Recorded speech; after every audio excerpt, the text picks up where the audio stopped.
যা করেছি বেশ করেছি। মৌসুমী আমার সাথে যা করেছিল তার জন্য তো ওকে আরো বড় শাস্তি দেওয়া উচিত ছিল। সুমি, নাসিরউদ্দিন চৌধুরী ধমক দিলেন। তাতে সুমিতা বেগম কিঞ্চিত কেঁপে উঠলেন, তবু থামলেন না, বরং বলতে লাগলেন। ওর জন্য আমি তমালকে পাইনি, ওর কারণে আমায় বাধ্য হয়ে আশরাফুলকে বিয়ে করতে হয়েছে। সব ওর জন্য হয়েছে, আমার জীবনটা ওর জন্য নষ্ট হয়েছে। নাসিরউদ্দিন চৌধুরী বোনের প্রতি বিতৃষ্ণা হয়ে উঠল আর শক্ত স্বরে বলল।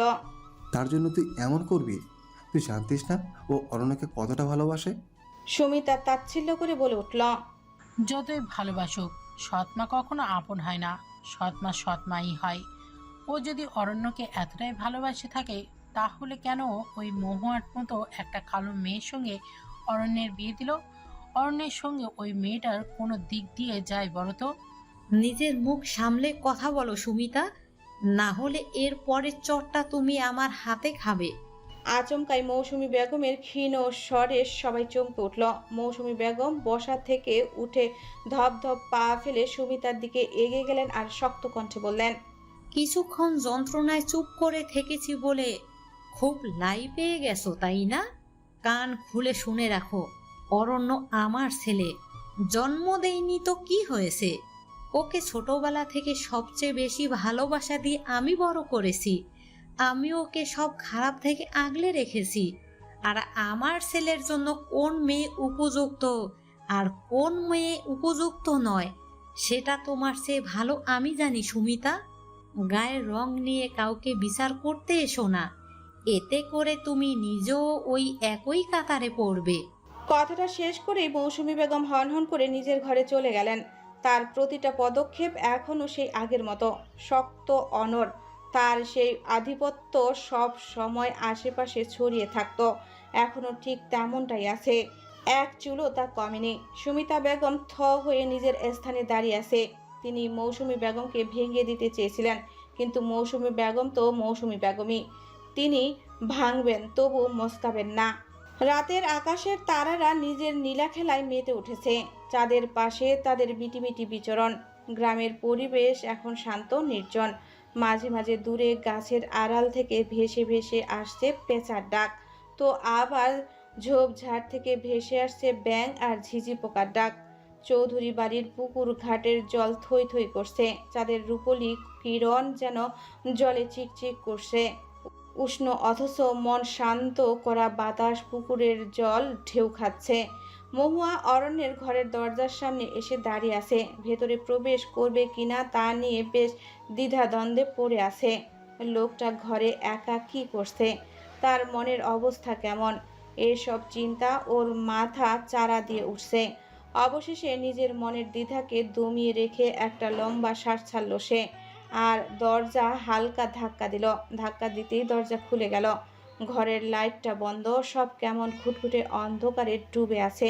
মহুয়া দরজার পাশে থাকা সুইচ বোর্ডে হাত দিয়ে লাইটটা অন করলো, আর সঙ্গে সঙ্গে চোখ পড়ল সামনের সোফাতে মাথা নিচু করে বসে থাকা অরণ্যের দিকে। মহুয়া নিজের মনে বল জুগিয়ে দরজা বন্ধ করলো আর ধীর পায়ে এগিয়ে গেল অরণ্যের দিকে।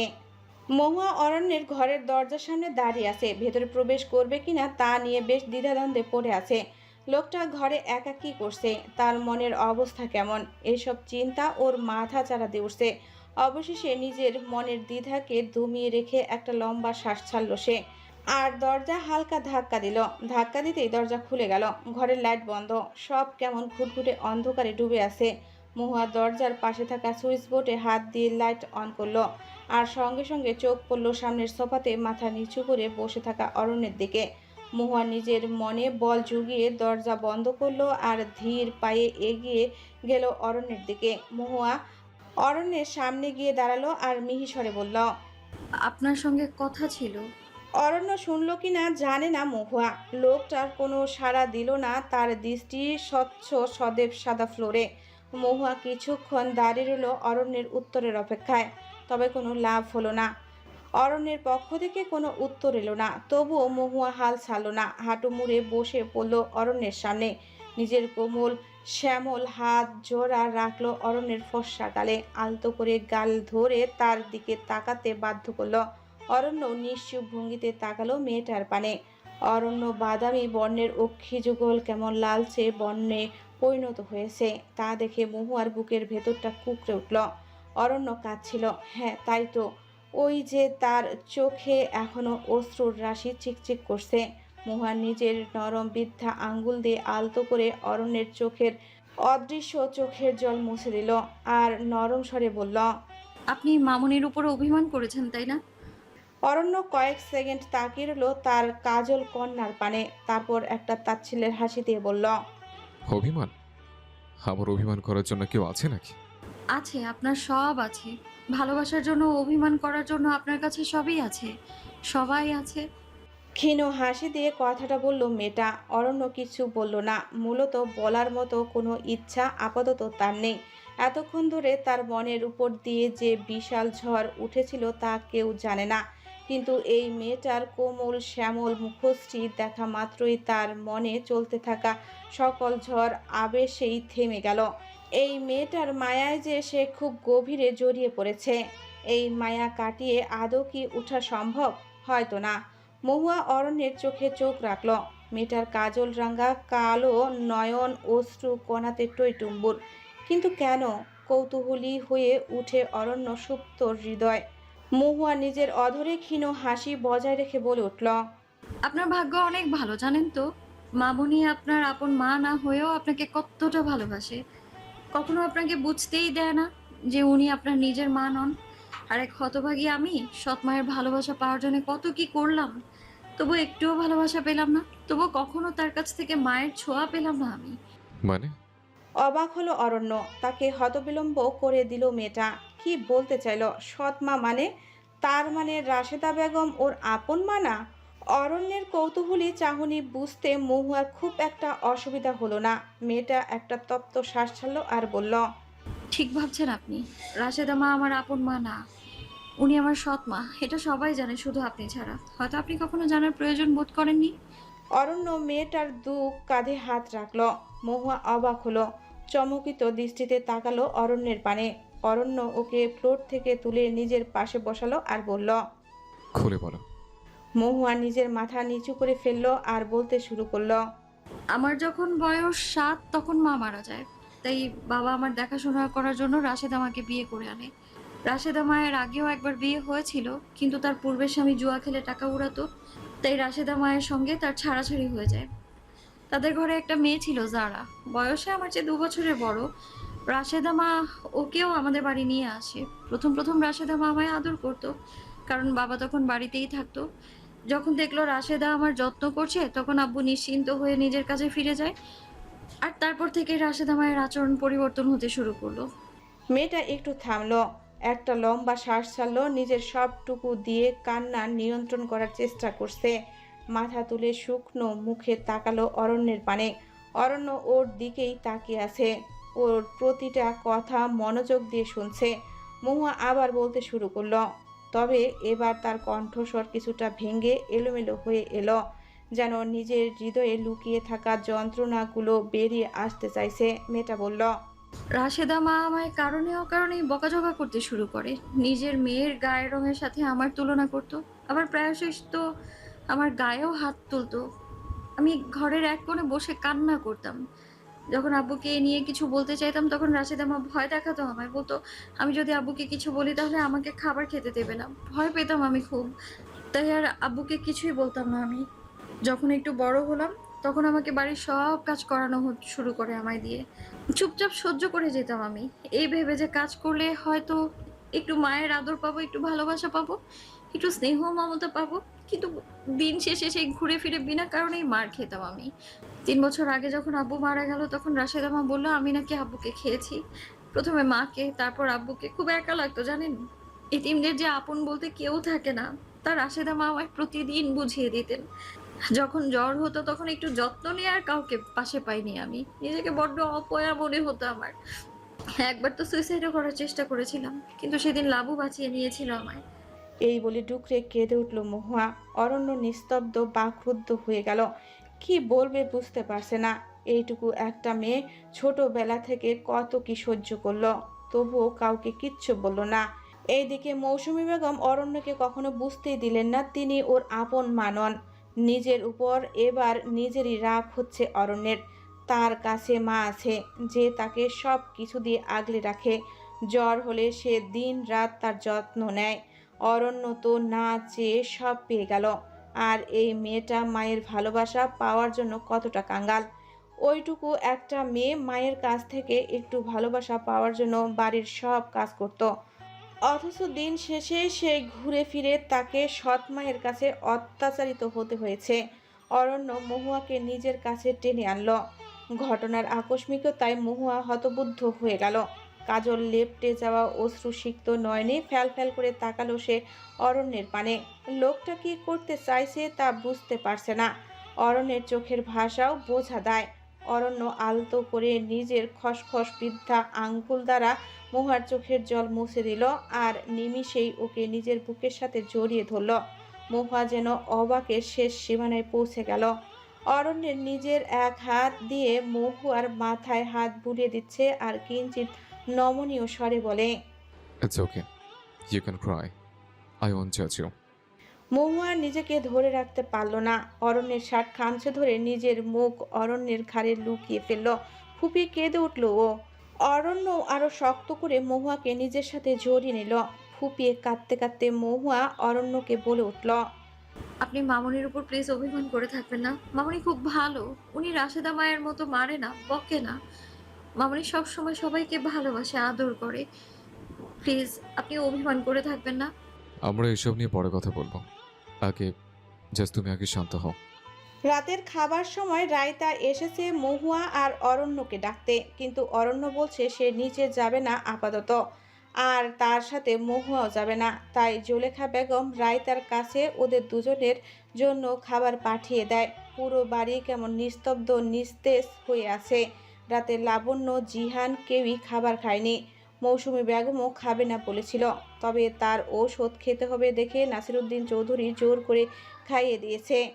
ওইদিকে আবার সুবিতা বেগমও থাপ্পড় খাওয়ার পর ঘর থেকে বের হননি। ফরিদা আর রুহানি এসে একবার ডেকে গেছে, তবুও তিনি ঘর থেকে বের হন না। মহুয়া সবে ওয়াশরুম থেকে ফ্রেশ হয়ে বের হলো। বের হয়ে দেখতে পেল অরণ্য খাবার প্লেট নিয়ে বসে আছে। মহুয়া কিছু বলার জন্য নিজের মুখ খুলবে এমন মুহূর্তে অরণ্য শান্ত স্বাভাবিক স্বরে বলল, এদিকে এসো। মহুয়া কয়েক সেকেন্ড ঠায় দাঁড়িয়ে রয়ে আস্তে আস্তে এগিয়ে গেল অরণ্যের দিকে আর চুপটি করে বসলো অরণ্যের পাশে। অরণ্য হাব ভাব বোঝার চেষ্টা করছে সে। তখনই অরণ্য ওর মুখের সামনে ভাতের লোকমা ধরে বলল, হা করো। আ- আমি খেয়ে নিতে পারবো। আমি তা তোমায় জিজ্ঞেস করেছে? না।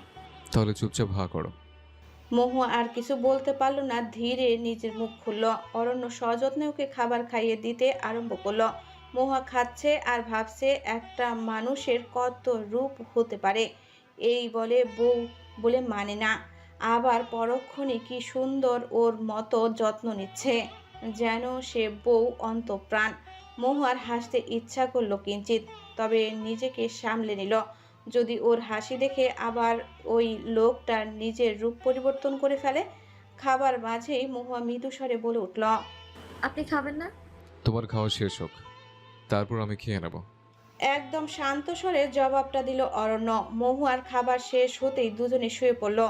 সারাদিন শরীরে আর মন মস্তিষ্কের উপর দিয়ে যা ধকল গেছে তাতে একটু বিশ্রাম নেওয়ার প্রয়োজন। বিছানায় গা এলিয়ে দিতেই দুজনেই হারিয়ে গেল ঘুমের রাজ্যে। বেশ বেলা হয়েছে, তবে চৌধুরী বাড়ির সবাই এখনও নিজের ঘর থেকে বের হননি। জুলেখা বেগম আর ফরিদা বেগম মিলেই সকালের নাস্তা তৈরি করেছে। কিছুক্ষণ পর এক এক করে সকলেই এসে ডাইনিং এরিয়াতে হাজির হলো, তবে অরণ্যের কোনো দেখা নেই। মহুয়া গিয়ে তাকে ডাকতে যাবে এমন সময় সিঁড়ির উপর থেকে অরণ্যের তীক্ষ্ণ কণ্ঠস্বর ভেসে এলো, বলল, কোথায় যাচ্ছ ফুপু? তার কণ্ঠস্বর কানে আসতেই সুমিতা বেগম সদর দরজার সামনে থেমে গেল। ডাইনিং এরিয়াতে বসে থাকা সকলেই তাকালো সুমিতা বেগমের দিকে। দেখলো তার পরনে বোরখা, হাতে লাগেজ। সবাই অবাক হলো। সকলের ডাইনিং এরিয়া ছেড়ে বসার ঘরে উপস্থিত হলো। অরণ্য সিঁড়ি বেয়ে নিচে নেমে সুমিতা বেগমের সামনে গিয়ে দাঁড়ালো আর বলল, কি হলো, উত্তর দাও। কোথায় যাচ্ছে সাত সকালে? সুমিতা শুকনো ঢোক গিলল। একবার সকলের দিকে তাকিয়ে আবার অরণ্যের দিকে দৃষ্টিপাত করলো। ঠোঁটে জোরপূর্বক হাসি টেনে বললেন, আসলে দিঘির বিয়ে তো শেষ, তাই বাড়ি ফিরে যাচ্ছে আর কি। কাউকে না জানিয়ে? অরণ্যের কথায় সুমিতা বেগম চুপসে গেল। কি বলবে কি করবে বুঝতে পারছেন না। অরণ্য তার দিকে তীক্ষ্ণ দৃষ্টিতে তাকিয়ে বলল, আমার প্রশ্নের উত্তর না দেওয়া পর্যন্ত তো তুমি এখান থেকে এক পাও নড়তে পারবে না। মানে? কেন করেছে এমন? কেন এই অ্যালবামটা দেখালে যেটা আমাকে দেখানো বারণ ছিল? আসলে আমার বয়স হয়েছে, তাই ভুলে। বয়সের অজুহাত একদম আমি দেখাতে আসবে না। আমি বেশ বুঝতে পারছি তুমি এটা ইচ্ছে করে করেছ। কেন করেছ বলো? অরণ্য চেঁচিয়ে উঠল। তার এমন রূপ দেখে কেঁপে উঠল সুমিতা বেগম। 2 কদম পিছিয়ে গেলেন। তিনি ধরা পড়ে গেছেন। এখন চাইলেও অরণ্যের প্রশ্নের তিনি এড়াতে পারবেন না। কয়েক মুহূর্ত চুপ থেকে তিনি শক্ত কণ্ঠে বললেন, ওই মৌসুমী আমার সব সুখ কেড়ে নিয়েছে। আমি তামালকে ভালোবাসতাম, তা জানার পরেও মৌসুমী বাবাকে বলে আমার বিয়ে অন্যত্র ঠিক করে। বিয়ের দিন তমালের সঙ্গে আমার পালিয়ে যাওয়ার কথা ছিল, কিন্তু অনেকক্ষণ অপেক্ষা করার পরেও তমাল আসলো না, তাই বাধ্য হয়ে আমায় আশরাফুলকে বিয়ে করতে হয়েছিল। আমি জানি বাবা, বড় ভাইয়া, মৌসুমী আর ছোট ভাইয়া মিলেই তমালের সাথে কিছু করেছিল, যার জন্য সেদিন তমাল আসেনি।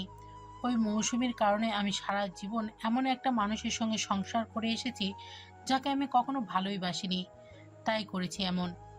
ও যেমন আমার কাছ থেকে আমার ভালোবাসাকে দূরে সরিয়ে দিয়েছিল, আমিও তেমন ওর আদরের ছেলেকে ওর কাছ থেকে দূরে সরিয়ে দিয়েছি। সুমিতার চোখে স্পষ্ট ক্রোধ আর আক্রোশ ফুটে উঠেছে। সবাই নিস্তব্ধ হয়ে দাঁড়িয়ে আছে। তখন মৌসুমী বেগম এসে ঠাস করে সুমিতার ডান গালে একটা চড় দিল। সুমিতা সহ সকলেই কিংকর্তব্য বিমুখ হয়ে গেল। মৌসুমী বেগম অগ্নি দৃষ্টিতে তাকিয়ে আছে সুমিতা বেগমের দিকে। বজ্রকণ্ঠে বলে উঠল, তোর লজ্জা করে না সুমি?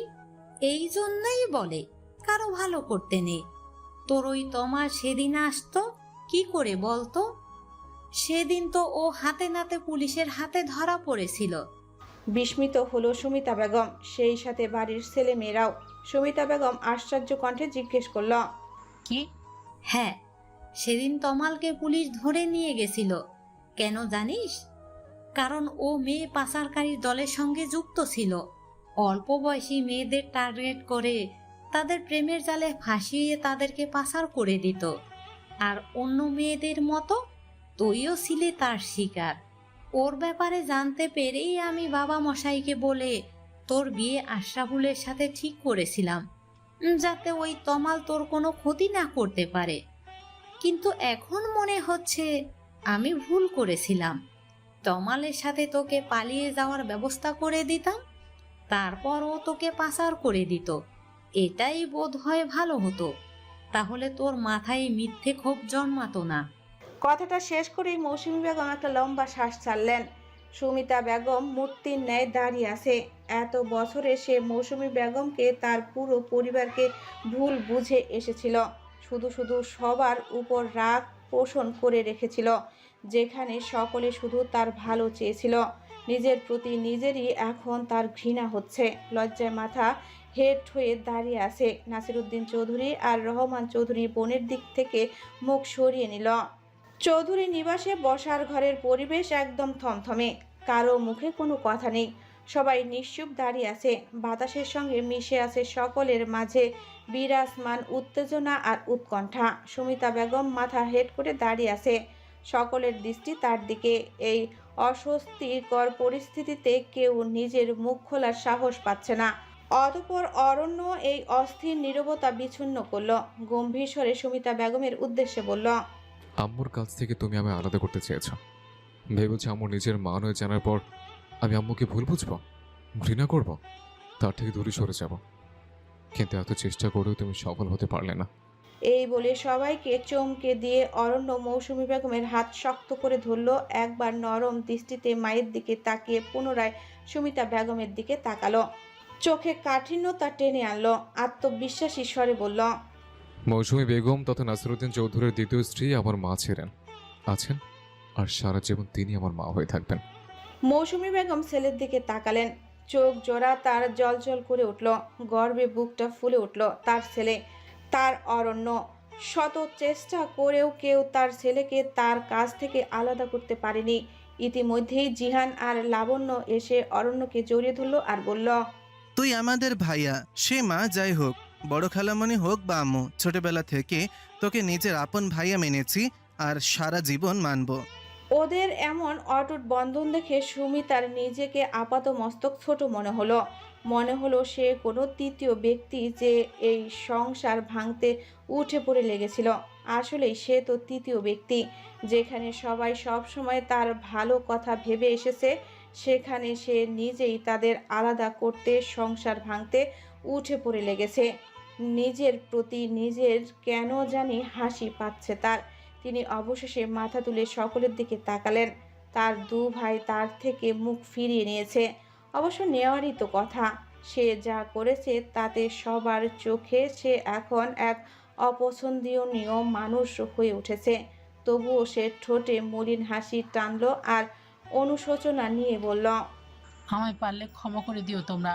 আমি জানি আমি অন্যায় করেছি, আর তার জন্য আমি এখন সত্যি অনুতপ্ত। সবাই তার থেকে মুখ ফিরিয়ে নিল। তবে মৌসুমী বেগম তা করলেন না। তিনি ধীর পায়ে সুমিতার কাছে গিয়ে দাঁড়ালেন, তার মাথায় হাত রেখে বললেন, ক্ষমা চাওয়া বা কাউকে ক্ষমা করে দেওয়া কোনোটাতেই মানুষ ছোট হয়ে যায় না, বরং ক্ষমাশীলতা মানুষের এক মহৎ গুণ। তুমি ছোট মানুষ, ভুল করেছো, আবার তার জন্য ক্ষমাও চেয়েছো, তাই তোমার ক্ষমা না করে থাকি কেমন করে বলো? সবাই অবাক হলো। চমকিত দৃষ্টিতে তাকালো মৌসুমী বেগমের দিকে। সুমিত বিস্মিত হয়, অবাক স্বরে বলল, তুমি আমায় এত সহজে ক্ষমা করে দিলে ভাবি? মৌসুমী বেগম মৃদু হাসলেন আর বললেন, তুমি অন্যায় করেছো, তার জন্য অনুতপ্ত হয়েছো আর ক্ষমাও চেয়েছো। এখন যদি আমি তোমায় ক্ষমা না করি তাহলে যে আমার পাপ হবে সুমি। চোখ টলমল করে উঠল সুমিতার। যার ঘর ভাঙতে চাইল সেই তাকে উদারতা দেখাচ্ছে। অন্যদের মতো তার থেকে মুখ না ফিরিয়ে নিয়ে বরং তাকে ক্ষমা করে দিয়েছে। আচমকাই সুমিতা মৌসুমী বেগমকে জড়িয়ে ধরল আর হাউমাউ করে কাঁদতে কাঁদতে বলল, আমায় মাফ করো ভাবি, আমি অন্যায় করেছি। আমি তোমাদের সবসময় ভুল বুঝে এসেছি, যখন তোমরা শুধু আমার ভালোটাই চাইলে। বোকা মেয়ে, কাঁদছো কেন? মাফ করে দিয়েছি তো, তবে তোমায় কথা দিতে হবে ভবিষ্যতে আর কখনো এমন কিছু করবে না। সুমিতা নিজের চোখ মুছতে মুছতে বলল, আমি কথা দিচ্ছি আর কখনো আমি এমন কিছু করব না। দুপুরের কাঠফাটা রোদ, জনজীবন যেন অশান্ত হয়ে উঠেছে। নীলচে দিগন্তে সূর্য একদম খাড়া হয়ে তার উত্তপ্ত তেজ ছড়িয়ে দিচ্ছে। গ্রামের ফসলের জমিতে কাজ করতে থাকা কৃষকদের ঘেমে নিয়ে একাকার অবস্থা। তবুও নিজেদের কাজ কোনো প্রকার অনীহা নেই তাদের। দিব্যি এই কাঠফাটা রোদে তারা মাথায় গামছা পেঁচিয়ে কাজ করে যাচ্ছে। ওইদিকে আবার কিশোর ছেলে মেয়েগুলো এর ওর বাগানের আম চুরি করে পরিত্যক্ত বাড়ির সামনে বসে তা খাচ্ছে। চৌধুরী নিবাস এখন কিছুটা শান্ত আছে। সকালে সুমিতাকে সকলে ক্ষমা করে দিয়েছে। নাসিরুদ্দিন চৌধুরী প্রথমে রেগে থাকলেও পরে ক্ষমা না করে থাকতে পারলেন না। যতই হোক ছোট বোন। সুমিতা আজ বাড়ি ফিরে যেতে চাইলেও মৌসুমী বেগম বারণ করেন। আগামীকাল দিঘির বৌভাত, তাই বৌভাত সেরে গেলে তাকে যেতে বললেন। সুমিতাও আর না করে না। এতগুলো বছর পর মনের মধ্যে কোনো প্রকার ক্ষোভ না রেখেই সে পরিবারের সাথে সময় কাটাতে পারবে, তাই সেও থাকার জন্য রাজি হয়ে যায়। মৌসুমী বেগম সবে নিজের ঘরে প্রবেশ করেছেন। শাড়ির আঁচল দিয়ে কপালে জমে থাকা বিন্দু বিন্দু ঘামের ফোঁটা মুছে নিলেন। ধীর পায়ে বিছানায় গিয়ে বসতেই তখন ঘরে প্রবেশ করলো অরণ্য। ছেলেকে দেখে কিঞ্চিত অবাক হলেন বটে। সকালের পর থেকে অরণ্যের সঙ্গে তার আর দেখা হয়নি। অরণ্য এসে সোজা মায়ের সামনে হাঁটু মুড়ে বসল। কোনো কথা না বলে মৌসুমী বেগমের কোলে নিজের মাথা রাখল। আরেক দফা অবাক হলেন তিনি। ছেলের মাথায় হাত রাখবেন কিনা তা নিয়ে দ্বিধায় পড়ে গেলেন। তখনই তিনি অরণ্যের কণ্ঠস্বর শুনতে পেল, কেমন নেতিয়ে পড়া সেই স্বর। অরণ্য বলল, আমার মাথায় হাত বুলিয়ে দাও না আম্মু। মৌসুমী বেগম বুকের মাঝে চিনচিন ব্যথা অনুভব করলেন। ছেলেটা এর আগে কখনো এমন করে আবদার করেনি যে। তিনি আলতো করে ওর মাথায় হাত বুলিয়ে দিতে শুরু করলেন আর শান্ত কণ্ঠে বললেন, আমার উপর এখনো অভিমান করে আছিস শাহরিয়ার? মায়ের উপর কি অভিমান করে থাকা যায়? এই বলে মুখ তুলে ছেলেটা মৌসুমী বেগমের দিকে তাকালো। ছেলেটার মুখখানে কেমন অসহায়ত্ব ছড়িয়ে আছে। মৌসুমী বেগম তার ডান হাত রাখলেন রণন্যের গালে আর কোমল স্বরে বললেন, তোর কাছ থেকে সত্যিটা লুকোনো আমার উচিত হয়নি, কিন্তু আমি কি করতাম বল? আমার ভয় হতো, ভীষণ ভয় হতো। যদি তুই জানতে পারিস বড় আপু তোর মা, আমি নই, তখন তুই আর আমায় মায়ের মতো ভালোবাসবি না। এই ভয়ে আমি সবাইকে বারণ করেছিলাম সত্যিটা বলতে। কথা বলতেই তার অক্ষিপোট থেকে অশ্রুধারা বেয়ে গেল।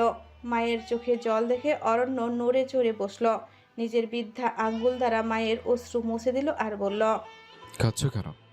আমি কি কিছু বলেছি এখন? গতকাল তুই যেভাবে রেগে গেছিলি, আমি খুব ভয় পেয়ে গিয়েছিলাম। মনে হচ্ছিল এই বুঝি তুই আমাদের ছেড়ে চলে যাবি। অরণ্যের অধর কোণে সূক্ষ্ম হাসির রেখা ফুটে উঠল। তা দেখে মৌসুমী বেগম কিঞ্চিত অবাক হলো। তার ছেলে হাসছে, বেশ অবাক করা বিষয়। অরণ্য তো পারতে কারোর সামনে হাসে না। অরণ্য মায়ের কৌতূহলী চাহনি দেখে বলল, হুম, রেগে গেছিলাম তো, ভীষণ রেগে গেছিলাম। কিন্তু একটা ভীতু না সাহসী মেয়ে আমায় বোঝালো, তার নিজের জীবনের গল্প বলল। ওর কথা শুনে বুঝতে পারলাম আমি আসলে অনেক ভাগ্যবান যে তোমার মতো মা পেয়েছে। এমন ভাগ্য কচনানো হয় বলো? মৌসুমী বেগম কিঞ্চিত ভ্রু কুঁচকে সন্দিহান গলায় বলল, তুই কি মেহুর কথা বলছিস? মায়ের প্রশ্নে অরণ্যের হাসি আরো চওড়া হলো। তা দেখে মৌসুমী বেগমের ঠোঁটেও হাসির রেখা ফুটে উঠল। তিনি বললেন, কি ব্যাপার বলতো? আজকাল তোর হাব্বা আমায় যে ভিন্ন ইঙ্গিত দিচ্ছে, প্রেমে টেমে পড়লি নাকি বাপ? অরণ্য থতমত খেয়ে গেল। ঝেড়ে কেশে নিজের হাসি নিয়ন্ত্রণ করার চেষ্টা করলো। তাকে এমন দ্বিধাদ্বন্দ্বে পড়তে দেখে মৌসুমী বেগম মুচকি হাসলেন। অরণ্য মায়ের দিকে তাকে ধাতস্থ হয়ে ধীর স্থির গলায় বলল, এমন কিছু না আম্মু, মেয়েটার জন্য মায়া হয় ভীষণ। ছোটবেলা থেকে কত কিছু সহ্য করে এসছে, অথচ কাউকে না বুঝতেও দেয়নি। কিন্তু আমি এবার একটা ব্যবস্থা নেব। কি ব্যবস্থা? ওর সৎ মার বোনকে সাহায্য করব। কিন্তু কিভাবে? মেহু তো আইনের সাহায্য নিতে চায় না। মায়ের কথায় অরণ্যের অধরে একখান তীক্ষ্ণ হাসির পল্লব ফুটে উঠল। সে শান্ত স্বরে বলল, মেয়ের জামাই থাকতে আইনের কি দরকার আম্মু? এদের সাহায্য করতে আমি একাই যথেষ্ট, শুধু একটু সময়ের অপেক্ষা। আচ্ছা এখন যাই, তুমি রেস্ট নাও। এই বলেই অরণ্য উঠে দাঁড়ায়। নিজের শার্টের হাতা ঠিক করতে করতে ঘরের দরজার দিকে পা বাড়াতেই মৌসুমী বেগম পেছন থেকে নরম স্বরে আওয়াজ করলেন, বড় আপার কবর দেখতে যাবি না? অরণ্যের চলার গতি থমকে গেল। পেছন ফিরে মায়ের দিকে তাকালো, কিঞ্চিত নরম স্বরে বলল, এখান থেকে যাওয়ার আগের দিন দেখতে যাব। পরন্ত বিকেলে সূর্যের তেজ নেই বললেই চলে। সূর্য তার তেজ হারিয়ে পশ্চিম গগনে ঢলে পড়েছে। আকাশের নীলচের রং পরিবর্তন হয়ে কমলা আর গোলাপি মিশ্রণে নরম রং তৈরি হয়েছে। সাদা মেঘেরা উড়ছে দিব্যি। পিনপিনে বাতাস শরীর আর মন দুটোকেই শান্ত করে তুলছে। বাগানের ফুলের গাছগুলোর পাশে ঘাসের উপর বসে আছে লাবণ্য, মহুয়া আর রুহানি। তিনজনের মন আজ বেশ ফুরফুরে। মহুয়া তো বিয়ের পর থেকে বরাবরই শাড়ি পরে, তবে তার সাথে আজকে লাবণ্য আর রুহানিও শাড়ি পরেছে। তিনজন একটু সাজগোজও করেছে। গতকাল দিঘির বিয়েতে ওরা খুব একটা আনন্দ করতে পারেনি। একেই তো হুট করে রুহানি আর জিহানের বিয়েটা গোপনে হয়ে গেল। তার মধ্যে আবার সুমিতা বেগমের সেই কাণ্ডের কারণে ওদের সব আনন্দ মাটি হয়ে গেছে। তাই আজ একটু শান্তির নিঃশ্বাস নিচ্ছে তিনজন। লাবণ্য বেশ অনেকক্ষণ ধরে ফুল গাছগুলোর দিকে একধ্যানে চেয়ে আছে। তা দেখে মেহু ওকে হালকা ধাক্কা দিয়ে জিজ্ঞেস করলো, কিরে লাবু, কি ভাবছিস তুই? লাবণ্য মেহু আর রুহানির দিকে তাকিয়ে বলল, এই চল কয়েকটা অ্যাস্থেটিক ছবি তুলি। মেহু একবার চারপাশে তাকিয়ে তারপর ইতস্তত গলায় বলে, এখন? হ্যাঁ, এই সময়ে ছবি অনেক সুন্দর উঠবে। রুহ একদম ঠিক বলেছে, চল ছবি তুলি। আচ্ছা। তারপর তিনজন মিলে নানান ভঙ্গিতে দাঁড়িয়ে বেশ ফুল হাতে ছবি তুলতে শুরু করে। মাঝে মাঝে কিছু কিছু ছবি দেখে তারা হেসে কুটিকুটি। এদিকে ওদের সব রং ঢং বাড়ির দোতলার বারান্দা থেকে দাঁড়িয়ে অরণ্য আর জিহান পর্যবেক্ষণ করছে। দুজনের চোখ মুখের ভাব স্পষ্ট নয়। বেশ অনেকক্ষণ তাকিয়ে থাকার পর জিহান সিরিয়াস কণ্ঠে বলল, ভাইয়া কি করা যায় বলো তো? কিডন্যাপ করব। অরণ্যের উত্তর শুনে চক্ষু চড়ক গাছ হয়ে গেল জিহানের। গোল গোল রসগোল্লার মতো চোখ বড় বড় করে তাকালো ভাইয়ের দিকে আর বিস্মিত স্বরে বলল। কাকে? অরণ্য গাছাড়া ভাব নিয়ে বলল। আমার বউকে। হ্যাঁ? ওটা নয়, হ্যাঁ। জিহান একবার তাকালো বাগানের রং ঢং করতে থাকা বোন, বউ আর ভাবিমণির দিকে। তারপর আবার অরণ্যের দিকে তাকালো আর জহুরি গলায় বলল। আমি না হয় আমার বউকে কিডন্যাপ করতেই পারি, তা মানা যায়, কারণ আমি তো বউ পাগল। কিন্তু তুই কেন ভাবিমণিকে কিডন্যাপ করতে যাবি? তুই তো ওকে বউ বলেই মানিস না। অরণ্য চোখ পাকিয়ে তাকালো জিহানের দিকে। তা দেখে জিহান চুপসে গেল। মুখে তর্জনী আঙ্গুল দিয়ে বোঝালো সে চুপচাপ থাকবে। অরণ্য গম্ভীর স্বরে বলল। মানবো কেমন করে? বাড়িতে যে একের পর এক ঝামেলা লেগে রয়েছে, তাতে তো ওর সাথে ঠিক করে কথা বলতে পারি না। তা ঠিক, আমি সহমত। এবার কিছু একটা করতে হবে। আমার কানাডায় ফেরার সময় ঘনিয়ে আসছে, অথচ ওদের সাথে এখনো কোনো বোঝাপড়াই করতে পারলাম না। এবার মনে হচ্ছে সত্যি সত্যি কিডন্যাপ করতে হবে। অরণ্য বেশ শক্ত স্বরে কথাটা বলল। তা দেখে জিহানও নড়ে চড়ে দাঁড়ালো আর বলল। তাহলে চল রুহানি আর ভাবিমণিকে কিডন্যাপ করে ফেলি। অরণ্য জিহানের পিঠে একটা জোরে চাপড় মারল। বেচারা জিহান ব্যথায় আম্মু গো করে শব্দ করলো আর বলল। ভাইয়া, এটা হাত নাকি লোহা? আমার পিঠ জ্বালিয়ে দিলি পুরো। শাট আপ, এখন এসব কিছু করা যাবে না। তাহলে কখন করবি? আপাতত এই প্ল্যান স্থগিত। কি? কেন? আমরা টিনেজার নই যেহু, ওদের কিডন্যাপ করে লাভটা কি হবে? বিয়ে তো হয়ে গেছে, ওরা তো আমাদের কাছেই আছে। তাহলে শুধু শুধু কিডন্যাপ করে কি বলবো? জিহান নিজের চোখ মুখ কুঁচকে ফেললো আর বিরক্তি মাখা গলায় বলল। আমার মাথায় বিয়ে, তোর বউ তো তাও তোর কাছে, কিন্তু আমার বউ, তাকে তো চেয়েও কাছে রাখতে পারছি না। অরণ্য একটা দীর্ঘশ্বাস টানলো।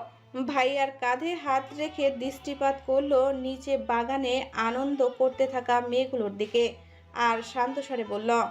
আমি আছি তো, তোর একটা ব্যবস্থা করে দেব।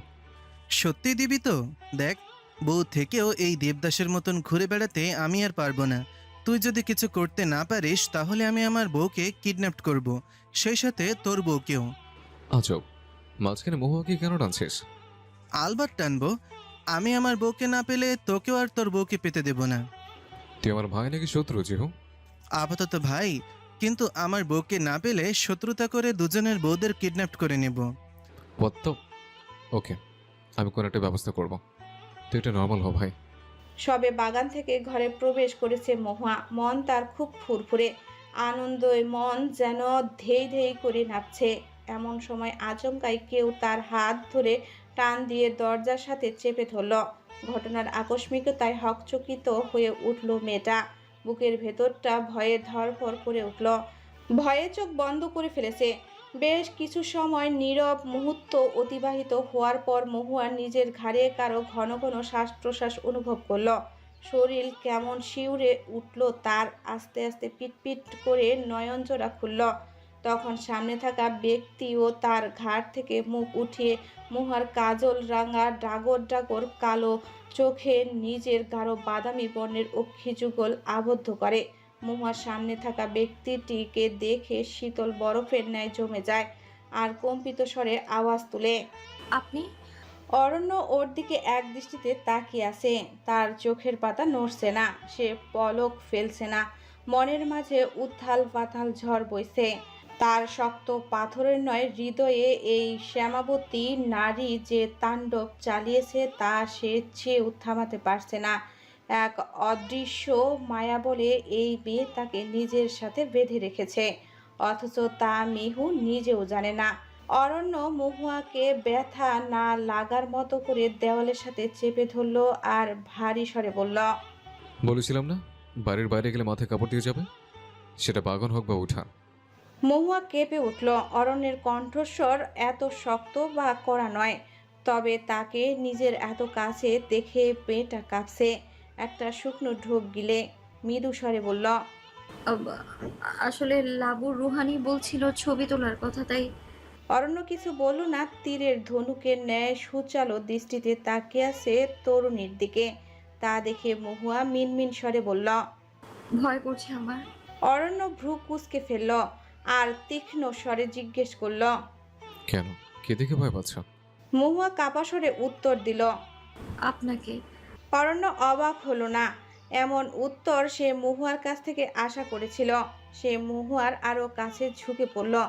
দুজনের মধ্যকার দূরত্ব খুব বেশি না, এই কয়েক ইঞ্চি। অরণ্যের ঘন শ্বাস মহুয়ার মুখের উপর আছড়ে পড়ছে। তাতে যেন মেয়েটার কাঁপাকাঁপি আরো দ্বিগুণ বেড়ে গেল।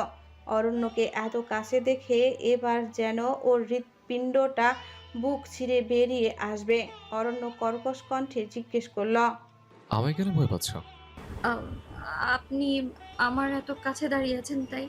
আমি কি পরপুরুষ? তা- তা নয়, তাহলে? আমার ভয় করছে, সত্যি বলছি। কথাটা বলার সময় মহুয়ার লালচে অধর তিত্তির করে কাঁপছিল, যা অরণ্যের দৃষ্টি আকর্ষণ করল।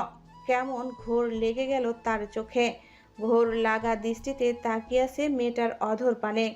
নিজের খড়খড় বৃদ্ধা আঙ্গুল দিয়ে আলতো করে সে মহুয়ার গালে স্লাইড করে আস্তে আস্তে তার অধর যুগল মহুয়ার নিকট নিয়ে গেল।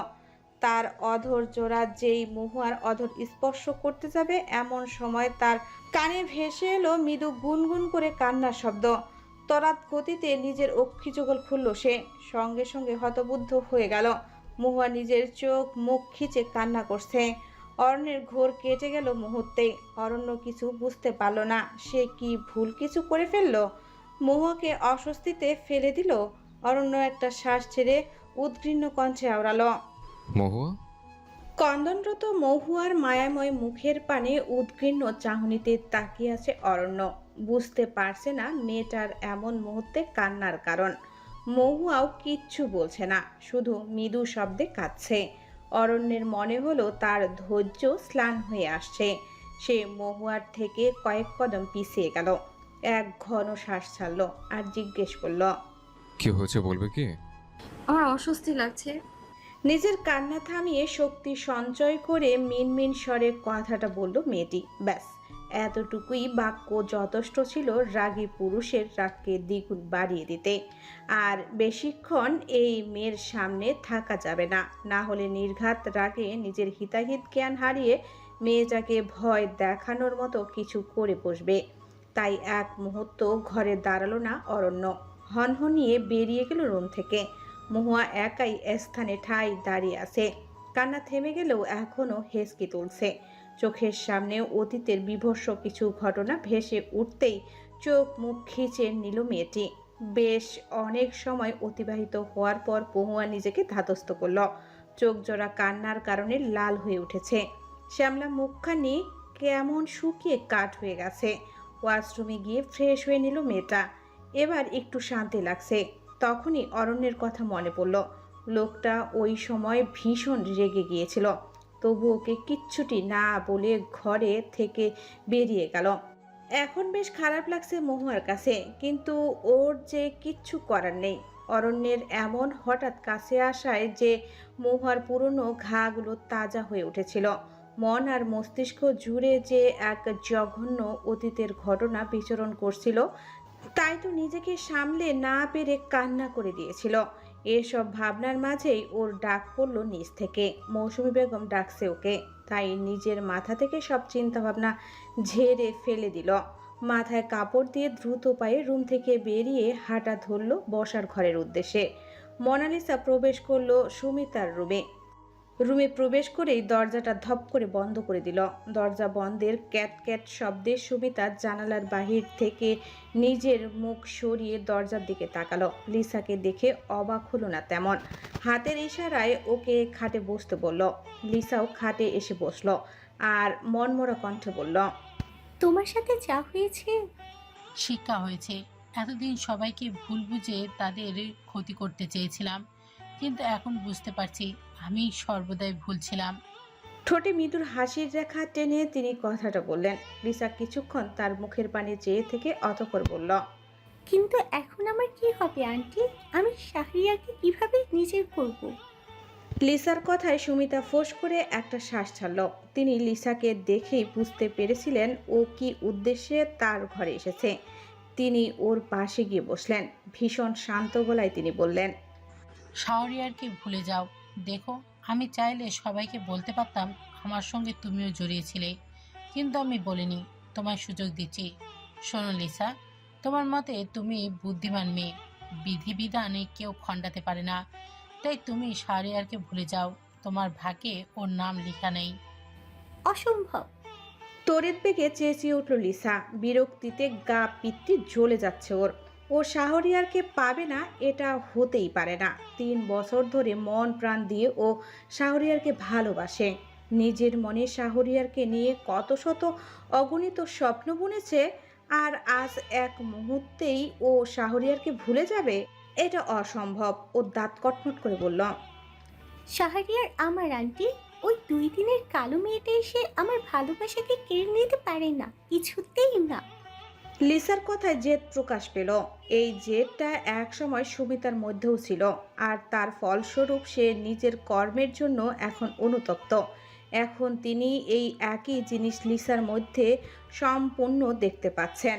লিসাকে এখন বুঝিয়েও কোনো লাভ হবে না, তাই তিনি নিজেকে শান্ত রেখেই বললেন, আমি তোমার আর কোনো সাহায্য করতে পারবো না, তুমি তোমার পথ বেছে নাও। কথাটি বলে সুমিতা নিজের ঘর থেকে বেরিয়ে গেলেন, পেছনে রেখে গেলেন লিসাকে। কাল সাপ যেমন নিজের ফোনা তুলতে ফুঁসতে থাকে, লিসাও এখন তেমনই ফুঁসছে। দাঁতে দাঁত শক্ত করে চেপে বলল, শাহরিয়ারকে আমি নিজের করেই ছাড়বো। বাগানের দিকটা এই মুহূর্তে একদম নীরব। জনাকীর্ণ পরিবেশ ছেড়ে অরণ্য পুকুর ঘাটে এসে দাঁড়িয়ে একের পর এক সিগারেটের বিষাক্ত ধোঁয়া আকাশ পানে ছাড়ছে। বাহির থেকে তাকে দেখে যতটা শান্ত মনে হচ্ছে, তার ভেতরে ঠিক ব্যতিক্রম। তার হৃদয়ে চলছে উথাল পাথাল ঝড়। যেই ঝড় তুলেছে ওই 19-এর গুন্ডি কাটা শ্যামকন্যা, যার যাতনায় এই 30 বছর বয়সী পরিপক্ক পুরুষটির হৃদয় 24-এর গুন্ডিতে পড়া যুবকের ন্যায় ছটফট করছে। কিছুতেই থামাতে পারছে না হৃদয়ে চলতে থাকা ঝড়। অরণ্য একের পর এক সিগারেট টান দিয়ে যাচ্ছে আর বিষাক্ত ধোঁয়া আকাশের দিকে ছড়িয়ে দিচ্ছে। নিজের চেয়ে অতি কম বয়সী মেয়েকে নিজের হৃদয়ের কোটরে জায়গা দিয়ে এখন সে যাতনার আগুনে পুড়ে যাচ্ছে। সে মেয়েটাকে যতবার সে নিজের কাছে আনতে চায়, মেয়েটা ঠিক ততবারই তাকে নিজের কাছ থেকে দূরে ঠেলে দিচ্ছে। অথচ মৌসুমী বেগম, লাবণ্য, জিহান সবাই বলছিল মেয়েটা নাকি তার জন্য 3টা মাস অধীর আগ্রহে অপেক্ষার প্রহর গুনছিল। তবে কি সবাই মিথ্যা বলছিল? অরণ্য আর কিছু ভাবতে পারছে না। অসহ্য লাগছে তার কাছে। এই 30 বছরের জীবনে সে এর আগে এমন অনুভূতি কখনো অনুভব করেনি। আর এখন এক শ্যামকন্যার জন্য তার হৃদয়ে ব্যাকুল হয়ে উঠছে। মেয়েটাকে যত দেখছে ততই তার বরফের মতো হৃদয় গলে নিয়ন্ত্রণ হারিয়ে ফেলছে। এদিকে যে তার সময়ও ফুরিয়ে আসছে। আর মাত্র 2 মাস আছে তার হাতে সময়। এরপর তো তাকে পুনরায় কানাডাতে ফিরে যেতে হবে। তার মধ্যে যদি মহুয়ার সাথে নিজের ওই জোড়াতালি দেওয়া সম্পর্ক ঠিক না করতে পারে, তাহলে সে আর কখনোই মহুয়ার কাছে ফিরে আসবে না। অরণ্য এসব ভাবছিল, তখনই ওর পাশে এসে দাঁড়ালো আরিস। আরিসকে দেখে নিজের চোয়াল শক্ত করে নিল গম্ভীর পুরুষটি। সে তার মধ্যে চলতে থাকা ঝড়ের কথা জানতে দিতে চায় না কাউকে, কিন্তু আরিস তো তার সবচেয়ে বিশ্বস্ত বন্ধু। আরিসকে তার কিছু বলার আগেই আরিস সবটা বুঝে যায়। আজও তেমনটাই ঘটল। তবে আরিস ভেবে চিনতে শান্ত ভঙ্গিতে শব্দ চয়ন করলো, বলল, এই নিয়ে 3টা সিগারেট শেষ করলি। আগে তো সিগারেটের গন্ধ পর্যন্ত সহ্য করতে পারতি না, আর এখন একসাথে এতগুলো। অরণ্য কোনো উত্তর দিল না, আর না আরিস ওর কাছ থেকে উত্তরের আশা করল। আরিস পুকুরের ঢিল ছুটতে ছুটতে বলল, ভালোবাসলে বলে দে, এত সংকোচ কিসের? ভালোবাসা? আমি কাউকে ভালো টালোবাসি না আরিজ। অরণ্য সিগারেটে একটা টান দিয়ে গম্ভীর স্বরে কথাটা বলল।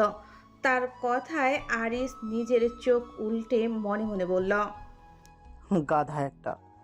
নিজের মনের কথা মনে রেখেই আরিস ফোঁস করে শ্বাস ছাড়ল আর বলল, পছন্দ তো করিস নাকি সেটাও করিস না? জানি না। আবারও সেই একই কণ্ঠে অরণ্য উত্তর দিল। আরিস এবার বেশ বিরক্ত হচ্ছে। এই ছেলেটা এত তেরা কেন? ভালোবাসলে এটা স্বীকার করতে সমস্যা কোথায়? অদ্ভুত। আরিসকে চুপ থাকতে দেখে অরণ্য বলল, চুপ হয়ে গেলে যা। আমি আমার মনে মনে গালি দিচ্ছিস নাকি? না ভাই, তোকে গালি দিয়ে আমার কাজ নেই। আচ্ছা এখন বাড়ি চল, নয়তো বইয়ের বদলে মশার চুমু খেতে হবে।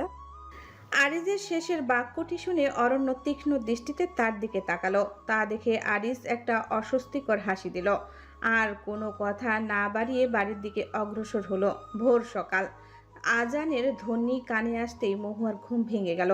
আর মোড়া দিয়ে উঠে চলে গেল ওয়াশরুমে। রাতে লাবণ্যের সাথে ঘুমিয়েছে। কেন যেন রুমে যেতে ভীষণ ভয় পাচ্ছিল ও, তাই একটা তালবাহানা করে লাবণ্যর রুমে থেকে গেছে। লাবণ্য আর মিহু মিলে নামাজ আদায় করে নিচে চলে গেল। ইতিমধ্যে মৌসুমী বেগম ও জুলেখা বেগম রান্নাঘরে সকালের নাস্তা বানানোর জন্য কাজে ঘাট বেঁধে লেগে পড়েছে। আজ আবার দিঘির বৌভাত, ও বাড়িতে সময় মতো যেতেও তো হবে। সকলে নাস্তা সেরে গিফট প্যাক করার কাজে লেগেছে। মহুয়া গতকাল রাতে থেকেই অরণ্যের কাছ থেকে পালিয়ে বেড়াচ্ছে, আজ সকালেও তাই করলো। কিন্তু এখন মৌসুমী বেগম ওকে পাঠিয়ে তৈরি হয়ে আসতে বলল। মহুয়া আর কোনো উপায় না পেয়ে অরণ্যের ঘরের দিকে এগিয়ে গেল। ঘরে ঢুকতেই দেখতে পেল ঘর ফাঁকা, অরণ্যের উপস্থিতি নেই। এই দেখে একখান স্বস্তির শ্বাস ছাড়ল তরুণী। ভাবলো একখান শাড়ি আর তৈরি হওয়ার কিছু প্রসাধনিক নিয়ে সে লাবণ্যের ঘরে চলে যাবে। যেই ভাবা সেই কাজ। মিহু আলমারি থেকে একটা খয়েরি রঙের মধ্যে সোনালি পাড়ের শাড়ি নিল আর ড্রেসিং টেবিল থেকে কিছু টুকটাক জিনিস নিল। অতপর দরজার দিকে পা বাড়াতেই নিজ স্থানে থেমে গেল। চক্ষুদয় চমকে উঠল। নিজের অজান্তেই মেয়েটা একখান ঢোক গিলল। বুকের ভেতর কেমন দ্রিম দ্রিম শব্দ হচ্ছে, কারণ তার সামনে বুকে হাত ভাঁজ করে দাঁড়িয়ে আছে অরণ্য। কথায় আছে, যেখানে বাঘের ভয় সেখানেই সন্ধ্যা হয়। মহুয়ার সঙ্গেও ঠিক তাই হলো এখন। অরণ্য ওর দিকে নির্বিকার দৃষ্টিতে তাকিয়ে আছে, যার চোখের ভাষা বোঝার সক্ষমতা এখনও এই তরুণীর হয়নি। অরণ্য নিজের হাতের ভাঁজ খুলে মহুয়ার নিকট অগ্রসর হলো। তার চোয়াল শক্ত, চোখের ভাষা অকথিত, দেখে বোঝা মুশকিল রেগে আছে নাকি না। অরণ্যকে নিজের নিকট আসতে দেখে মহুয়া কয়েক কদম পিছিয়ে গেল, তবে বেশি পিছু হেঁটে পালালো না, কারণ তার পেছনের ড্রেসিং টেবিল। মহুয়া বারবার ঢোক গিলছে, যেন তার গলা শুকিয়ে কাঠ হয়ে যাচ্ছে। অরণ্য এসে মহুয়ার সামনে দাঁড়ালো। মহুয়ার চোখে চোখ রাখতেই মেয়েটা নিজের চোখ নামিয়ে নিল, আর অরণ্যের সামনে থেকে সরে যেতে নিলে অরণ্য তার হাত খপ করে ধরে ফেলল। আকস্মিক এমন কাণ্ডে হতভম্ব হয়ে পড়ল তরুণী। নিজের হাত ছাড়ানোর প্রয়াস চালালো, কিন্তু পুরুষ মানুষের শক্তির সাথে ওর মতো তরুণী কি পেরে উঠতে পারে? মেয়েটা ভয়ার্ত গলায় বলল, কি করছেন? হাত ছাড়ুন আমার। অরণ্য চাহনি কঠোর করে উঠল, কিন্তু হাত সম্পূর্ণ ছেড়ে না দিয়ে হাতের বাঁধন ঈষৎ ঢিলে করে দাঁতের দাঁত চেপে পড়ল। ছাড়বো, অবশ্যই ছাড়বো। তার আগে বলো, তুমি গতকাল থেকে আমি ইগনোর কেন করছো? প্রশ্ন শুনেও তরুণী নিরুত্তর। মিহুকে চুপ থাকতে দেখে অরণ্যের ধৈর্য ফুরিয়ে আসছে। এক্ষুনি উত্তর না পেলে সে নিজের নিয়ন্ত্রণ হারিয়ে বসবে। তাই এবার মিহুর হাত ছেড়ে দিয়ে তার কোমল তনু পেঁচিয়ে ধরল অরণ্য। মহুয়া ভয়ে চমকে উঠল, চোখ বড় বড় করে তাকালো অরণ্যের দিকে। কিছু বলার জন্য নিজের মুখ খুলল, কিন্তু তার কথাগুলো কণ্ঠনালীতে এসে দলা পাকিয়ে গেল। অরণ্য ওর কানের কাছে নিজের মুখ নিয়ে গিয়ে রুট কণ্ঠে ফিসফিস করে বলল, উত্তরটা দাও মহুয়া। সময় অপচয় করা আমার পছন্দ নয়। আমি আমি আপনাকে ইগনোর করছি না। তাহলে কথা কেন বলছো না? আমার কাছ থেকে পালিয়ে বেড়াচ্ছ কেন? দাঁত চেপে কর্কশ কণ্ঠে আওড়ালো অরণ্য। তার ভারী নিঃশ্বাসগুলো মহুয়ার ঘাড়ের উপড়ে পড়ছে, যার দরুন তরুণী কেঁপে কেঁপে উঠছে। তা অরণ্যের দৃষ্টিগোচর হলো না, তবে সে এই মুহূর্তে তার তোয়াক্কা করল না। তার এই মুহূর্তে উত্তর চাই। কেন এই কৃষ্ণবর্ণের মেয়েটি তাকে এত পুড়াচ্ছে? কেন মেয়েটা তাদের মধ্যকার সম্পর্ককে স্বাভাবিক হতে দিচ্ছে না? আজ তার উত্তর চাই। অরণ্য আরও শক্ত করে জড়িয়ে ধরল তরুণীর কোমল তনু। অরণ্য পুনরায় একই কণ্ঠে আওড়াল, অ্যান্সার মি। আমি আপনাকে সত্যি ইগনোর করছি না। আমি তো শুধু নিজেকে আড়াল করতে চাইছি নিজের অতীত থেকে। আপনি যখনই আমার কাছে আসেন তখন আমার ওই বিভৎস দিনটার কথা মনে পড়ে যায়। কথাটা নিজের শ্রবণেন্দ্রিয় হতেই অরণ্য নিজের কপাল সংকুচিত করল। বিরক্তকর দৃষ্টি নিয়ে মহুয়ার দৃষ্টিপটে নিজের দৃষ্টি নিবদ্ধ করলো। কি বলল মেয়েটা? অতীত? কি অতীত? খারাপ কিছু? মাথা চাড়া দিল অরণ্য আর জিজ্ঞেস করলো। কি অতীত? মহুয়া একটা তপ্ত শ্বাস ছাড়ল, নিজের মুখ দিয়ে একটি শব্দ উচ্চারণ করেই থেমে গেল। চোখ তুলে অরণ্যের দিকে তাকালো, অভিমানী চাহনিতে তাকিয়ে ঈষৎ শক্ত স্বরে বলল, তা জেনে আপনি কি করবেন? আপনি তো 2 মাস পর চলেই যাবেন, তাই আমার বর্তমান আর অতীত নিয়ে আপনার ভাববার কোনো প্রয়োজন নেই। মহুয়ার এমন কথায় অরণ্য থ হয়ে গেল। মেয়েটা ওর সাথে এমনভাবে কথা বলবে তা অরণ্য কখনো কল্পনাও করেনি। মেয়েটার কথাগুলো অরণ্যের ইগোতে গিয়ে লাগলো। এমনিতেই রেগেছিল, তার মধ্যে মহুয়ার এমন কথাগুলো যেন আগুনে ঘি ঢালার মতো কাজ করলো। অরণ্য কথায় সম্পর্ক ঠিক করার কথা ভাবছে, আর এই মেয়ে কিনা তা বারবার সব এলোমেলো করে দিতে চাইছে। নিজের রাগ আর দমন করতে না পেরে অরণ্য তা ভূপৃষ্ঠে নিক্ষিপ্ত করল। ঝট করে মহুয়াকে নিজের থেকে দূরে সরিয়ে দিল। তাল সামলাতে না পেরে মহুয়া ধাক্কা খেল ড্রেসিং টেবিলের সঙ্গে। তবে সেই দিকে অরণ্যের কোনো হেলদোল নেই। সে বজ্রকণ্ঠে আওয়াজ করল, ঠিক বলেছ। তোমার সম্পর্কে জানার আমার কোনো প্রয়োজন নেই। তুমি আমার জীবনে জাস্ট 2 দিনের অতিথি মাত্র, এর চেয়ে আর বেশি কিছু না। কথাটা মহুয়ার মুখের উপরে ছুঁড়ে দিয়ে অরণ্য প্রস্থান করলো। ঘরে একা ফেলে গেল তরুণীকে। দরজাটা বন্ধ হওয়ার শব্দটা যেন মহুয়ার বুকের ভেতরে গিয়ে প্রতিধ্বনিত হলো। কয়েক সেকেন্ড সে স্থির হয়ে দাঁড়িয়ে রইল, যেন শরীরটা এখানে থাকলেও মনটা কোথাও হারিয়ে গেছে। ড্রেসিং টেবিলে ধাক্কা খাওয়ায় ব্যথাটা তখনও আছে, কিন্তু আশ্চর্যজনকভাবে সেই শারীরিক যন্ত্রণার চেয়েও হৃদয়ের গভীরে এক শূন্যতা তাকে গ্রাস করছে। তার ভেতরে এক অদ্ভুত অনুভূতির ঝড় বইছে, অভিমান, কষ্ট, অপমান আর এক টুকরো অব্যক্ত অনুভূতি। তার বুকের ভেতরটা কেমন ফাঁকা ফাঁকা লাগছে। অরণ্যের বলা কথাগুলো বারবার কানে বাজতে লাগলো। জাস্ট 2 দিনের অতিথি শব্দগুলো যেন তীক্ষ্ণ কাচের টুকরোর মতো তার আত্মসম্মানকে খুঁচিয়ে খুঁচিয়ে রক্তাক্ত করে দিচ্ছে। নিজের অজান্তেই তার ঠোঁট কেঁপে উঠল, চক্ষুদয় ঝাপসা হয়ে এলো। সে কি সত্যি এতটাই তুচ্ছ, এত সহজে ভুলে যাওয়ার মতো কেউ?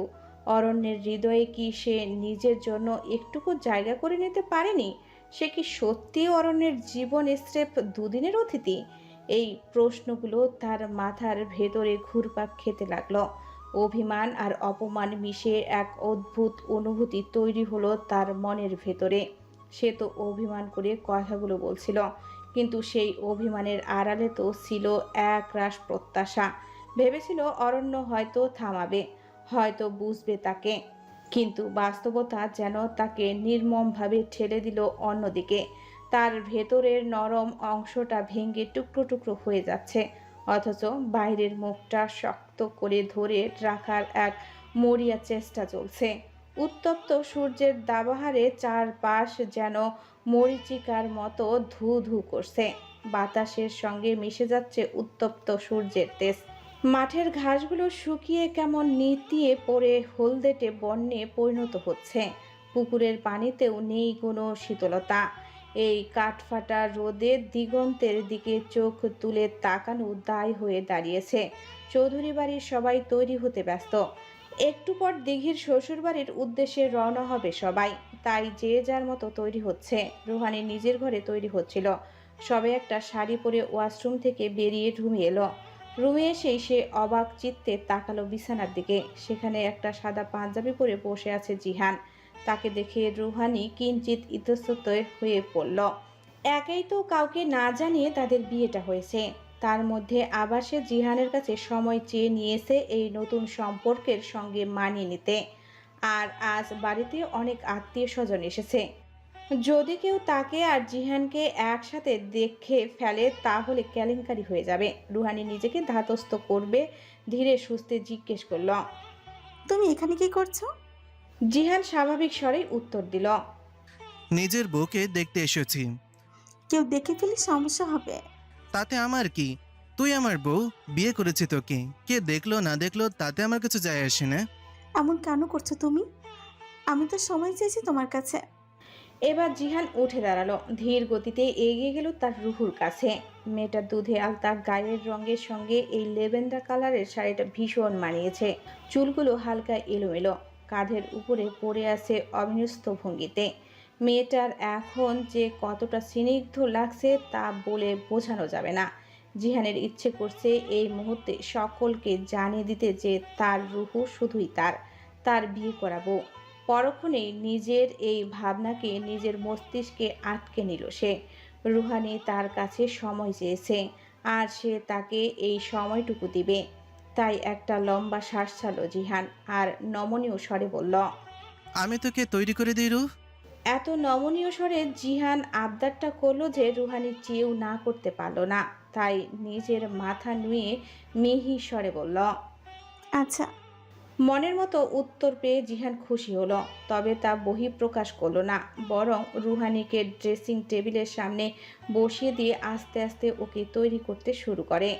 চোখে কাজল লাগানো থেকে শুরু হাতে চুড়ি পরানো, সবটা জিহান করে দিল। রুহানিও একবারের জন্য বাধা দিল না।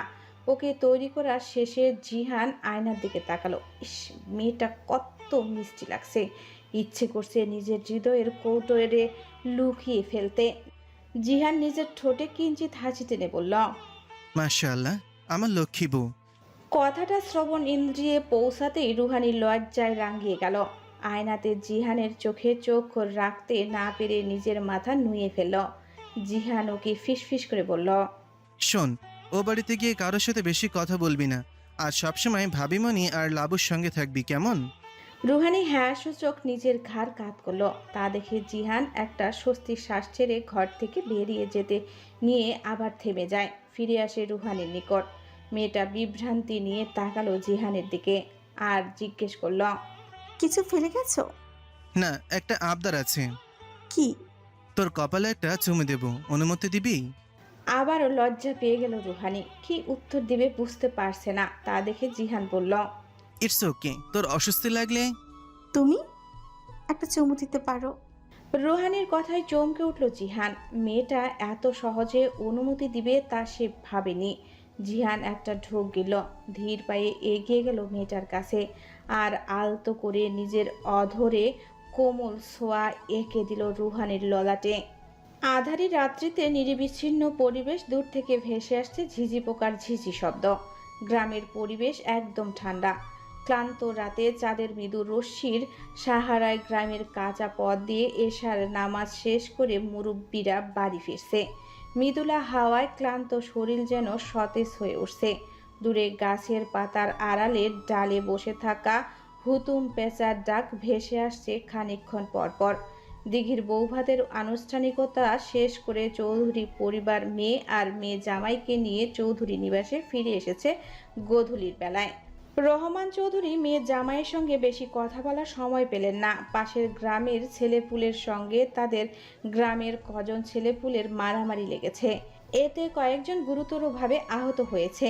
তাই চেয়ারম্যান সাহেব তথা রহমান চৌধুরী একখান বৈঠক ডেকেছে স্কুলের মাঠে। মেয়ে জামাইকে বাড়ি পৌঁছে দিয়ে তিনি সেখানে চলে গেছেন। মৌসুমী বেগম, জুলেখা বেগম আর ফরিদা জামাই আপ্যায়ন করতে ব্যস্ত হয়ে পড়েছেন। সুমিতা বেগম আসলেন না, শরীরটা কিঞ্চিত খারাপ লাগছে তার। দিঘিকে পেয়ে লাবণ্য, রায়তা, রুহানি, জিহান, আরিস আড্ডার আসর জমিয়ে তুলেছে। ওইদিকে ওদের এত আদিক্ষেতা সইতে না পেরে লিসা নিজের ঘরে গিয়ে দরজা বন্ধ করে বসে আছে, আর তাকে কেউ ডাকারও প্রয়োজন মনে করলো না। অরণ্য সবে নিজের ঘরে প্রবেশ করেছে। ঘরে ঢুকেই অবাক চিত্তে তাকালো ড্রেসিং টেবিলের সামনে দাঁড়িয়ে থাকা লম্বা কেশ বিশিষ্ট কাজল কন্যার দিকে। এক ধ্যানে আয়নার দিকে তাকিয়ে কি যেন ভাবছে তরুণী। তার নিজের হাতের চুড়িগুলো এক এক করে খুলে টেবিলের উপরে রাখছে। অরণ্য নিজের ভ্রু কুঁচকে ফেলল ঈষৎ। সে তো ভেবেছিল সকালের ঘটনার পর মহুয়া আজ আর এই ঘরে আসবে না, অথচ তাকে সম্পূর্ণ হতবাক করে দিয়ে তরুণী আয়নার সামনে দাঁড়িয়ে দিব্যি চুড়ি খুলতে ব্যস্ত। অরণ্য হালকা কেশে মহুয়ার দৃষ্টি আকর্ষণ করার প্রয়াস করলো, আর তাতে সে সফল হলো। খড়খড় শব্দের উৎস খুঁজতে তরুটি পিছনে ঘুরে দাঁড়ালো। অরণ্যকে দেখে কিঞ্চিত হকচকিয়ে উঠল। ভাবিনি এত তাড়াতাড়ি অরণ্য ঘরে আসবে। আমতা আমতা করে মেয়েটি অরণ্যকে জিজ্ঞেস করল। কখন এলেন? এইমাত্র। সম্পূর্ণ স্বাভাবিক কণ্ঠে উত্তর দিল অরণ্য। দুজনের কথোপকথন দেখে মনে হচ্ছে যেন দুপুরে তাদের মধ্যে কোনো রকম কথা কাটাকাটি হয়নি। অরণ্য একটা লম্বা শ্বাস ছেড়ে মহুয়ার দিকে এগিয়ে গেল।